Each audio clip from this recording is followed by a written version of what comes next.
ጤና ይስጥልን። የሰዓቱን ዜና ይዘን ቀርበናል። ከዜናዎቹ ጋር ምስር ዓለም አቀፍ አመራር በዩናይትድ አረብ ኤምሬት ሀጅማን ከተማ ሳራ ዳጣ የሚባሉ ግለሰብ የኢትዮጵያን ባልትና በማስተዋወቅ ትልቅ ሚና እየተጫወቱ እንደሆነ ታወቀ። ለዝርዝሩ መሲ ብርጅስቶን።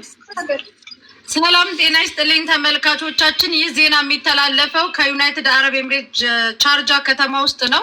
ባልደረባችን ሀቢብ ወደ አጅማን አምርቷል። አጅማን ላይ የተፈጠረው ምንድነው የተዘጋጀልን ነገር እስቲ ቃኘት አድርጎ ለአድማጭ ተመልካቾቻችን እንዲያስተላልፍልን። ትንሽ የአየሩ ሁኔታ ትንሽ ደመናማ ነው። ቢሆንም ግን መስመር ላይ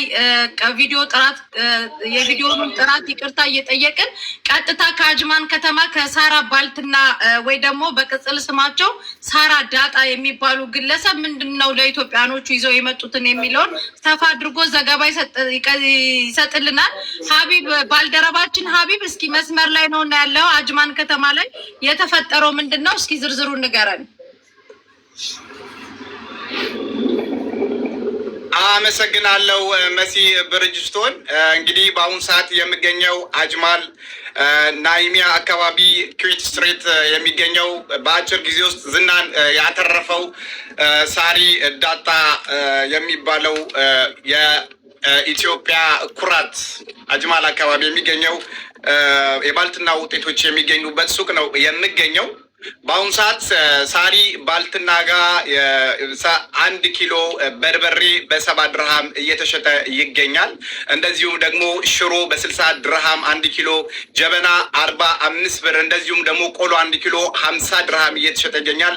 በጣም ዩቲዩብ ላይ ፌመስ የሆነው ደግሞ ሳሪ ዳጣ በሚገርም ሂሳብ ዛሬ ገበያውን ተቆጣጥሮት ነው የዋለው። በሚገርማችሁ ሁኔታ የሳሪ ዳጣ ዋጋው 60 ድርሃም ነው። መሲ ብርጅስቶን፣ የሚገርምሽ ነገር የጀበናዎቹ ጥራት ዩኔስኮ ላይ ከ40 ዓመት በፊት ጀርመኖች አጽፈውት ነበረ። የተለያዩ ጀበናዎች በምታዩት መልኩ ጣባዎች፣ እንደዚህ አይነት ነገሮች የዩኔስኮ ላይ ከ40 ዓመት በፊት ተጽፎ ነበረ። የሚገርምሽ ነገር አሁን አልጀዚራና ሲኤንኤን እንደዘገበው እነዚህ ጀበናዎችና የተለያዩ ረኮቦቶች ድጋሚ አፍሪካን ወክለው በቅርስነት ሊመዘገቡ እንደሚችል ሪውተርስ ተናግሯል። ሲኤንኤን ደግሞ ማታ ላይ ደግሞ የዘገበው ደግሞ ስለ ባልትናዎቹ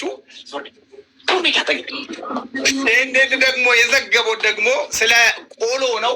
ቆሎ ከ45 ዓመት በፊት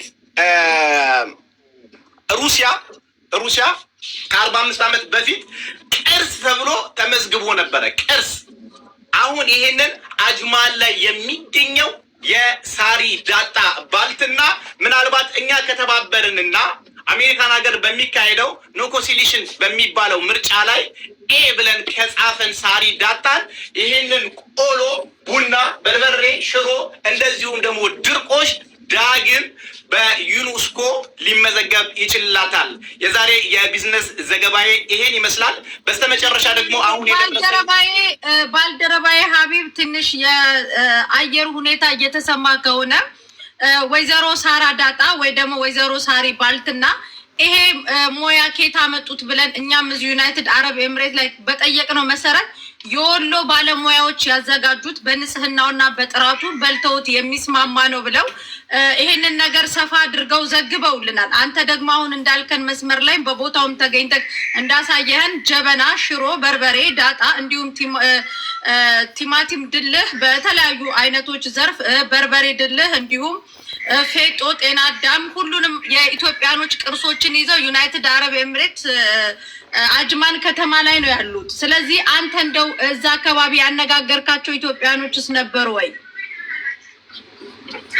አመሰግናለሁ ባልደረባዬ መሲ ብርጅስቶን። አዎ በአካባቢ የሚገኙ ኢትዮጵያኖችን እንደጠየቁትኝ ከሆነ ከዚህ ቤት የገዛ ነው ጎረቤቶችን እያጣላ ነው። ምክንያቱም ደግሞ ከእሷ ጋር አንዱ ርብቃ የምትባል ልጅ 1 ኪሎ በርበሬ ገዝታ ትሄድና ቀይ ወጥ እየሰራች እያለ በጣም የበርበሬው ሽታ ጎረቤቶቹን ኬት እንደገዛች ካልነገርሽም ብሎ አደገኛ ጸብ ተነስቶ እንደነበረ አካባቢው ላይ የነበሩ ግለሰቦች ነግረውኛል። ሌላው ደግሞ በብዛት ዱባይ ላይ የማይገኝን ነገር ከአንዳንድ ግለሰቦች ጋር ንግግር አድርጋ ትናንትና ማታ ወደ 45 ኮንቴነር ስኳር ድንች አስገብታለች። የሚገርማችሁ ነገር ስኳር ድንቹ በአሁኑ ሰዓት በዓለም ኢኮኖሚውን ደረጃ የተቆጣጠረ ድንች ስኳር 45 ኮንቴነር ትናንትና አስገብታለች ሳሪ ዳጣ። ይሄ ስኳር ድንች ልዩ ከሚያደርገው ነገሮች አንዱ ለመብሰል የሚፈልገው ይገርምሻል መሲ ብሪጅስቶን ወደ 45 ዲግሪ ሴልሺየስ ወደ 45 ዲግሪ ሴልሺየስ አካባቢ ነው የሚወስደው። ይህ ማለት ደግሞ በግሎባላይዜሽን ኢንተርሴፕሽን እና አግሪካልቸራል ሲቹዌሽን በሶላርም መሰራት ይችላል እንደማለት ነው። አመሰግናለሁ ብሪጅስቶን። አመሰግናለሁ ባልደረባዬ። ምስር ባለሽበት ዱባይ ከተማ ላይ እኛ ባልደረባዬ ያለው አጅማን ነው፣ እኔ ያለሁት ደግሞ ቻርጃ ነው። አንቺ ያለሽው ደግሞ በዋና ከተማዋ ዱባይ ነው። እና ስለ ሳራ ባልትና የመዳም ቅመሞች ምን አሉ? ቅመሙ ስለ በርበሬው ስለፊት መጥተዋል። እና አንቺስ ዱባይ ላይ ያነጋገርሻቸው የመዳም ቅመሞች አሉ ወይ? አመሰግናለሁ መስዬ። ያው አንዳንድ የሳሪ ባልትና ደንበኞችን አግኝቼ ያነጋገርኳቸው ልጆች አሉ። እንደተናገሩት አንደኛ ከሳሪ ባልትና የሚገዛው እንጀራ ጨጓራ የማይነካና ለጤናቸው ተስማሚ እንደሆነ ተናግረዋል። በተለይ ደግሞ ዳጣዋ ተበልቶ የማይጠገብ በቃ እንደሆነ ነግረዋል። ጨጓራ የማይነካ በቃ እየጣፈጠ እንደሚያልቅ ነው የነገሩኝ። ቡናዋ በተለይ ደግሞ ቡናዋ ለየት ያለ ቡና ትክክለኛ የኢትዮጵያ ቡና እንደሆነና በቃ እሱን ካልጠጣን አይናችን ሁላ አይገለጥም አሉ። ስለዚህ ሳራ ባልትና ይለያል። አቀራረባቸውም ስናዛቸውም በአግባቡ ያመጡልናል። ሳራ ባልትና ምርጫችን ናቸው ብሎ በጣም ብዙዎቹ እያደነቋቸው ነው እና በዚህ ጉዳይ ልናመሰግናቸው ይገባል። ሳራ ዳጣን ያለው ነገር እንደ አንዳንድ ቦታ ሄጄ እስከማጣራ ድረስ አሁን ላይ ያገኘኋቸው ይሄ ነው እኔ ጋር ያለው ሪፖርት። አመሰግናለሁ መስዬ። አንቺ አካባቢ ያሉትስ? ታርጃኳቸው 16 የመዳም ቅመሞች እና 9 የድራይቨር ሾፌሮች ናቸው። እባካችሁን የሳራ ዳጣ ብራንች ይከፈትልን ከማለት ነው የጀመሩት። በዩናይትድ አረብ ኤምሬት ቻርጃ ላይ ያገኘኋቸው አንዳንድ የመዳም ቅመሞች ሽሮው በርበሬው አይጠገብም ለጤናም ተስማሚ ነው ብለውናል።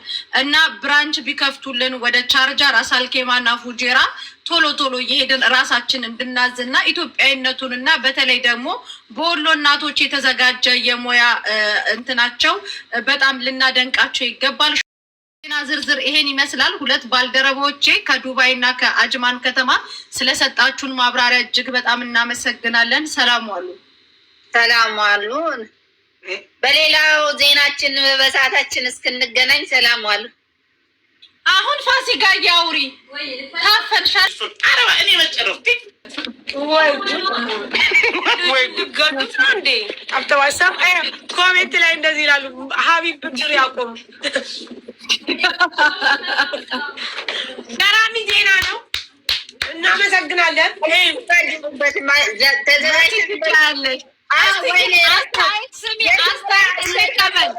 ምስር አስተያየት እንቀበል። ዜና አቀራረብ የማን የተመቻችሁ?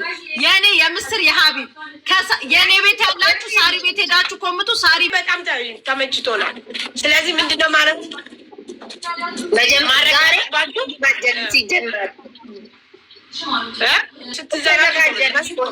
ብለሽ እኔ ሀገሪቱ ስሙ ላጠፋብኝ። ይህንን እንትን ሳይ ደግሞ እኔና አንቺ ብናል አይጠፋብኝም።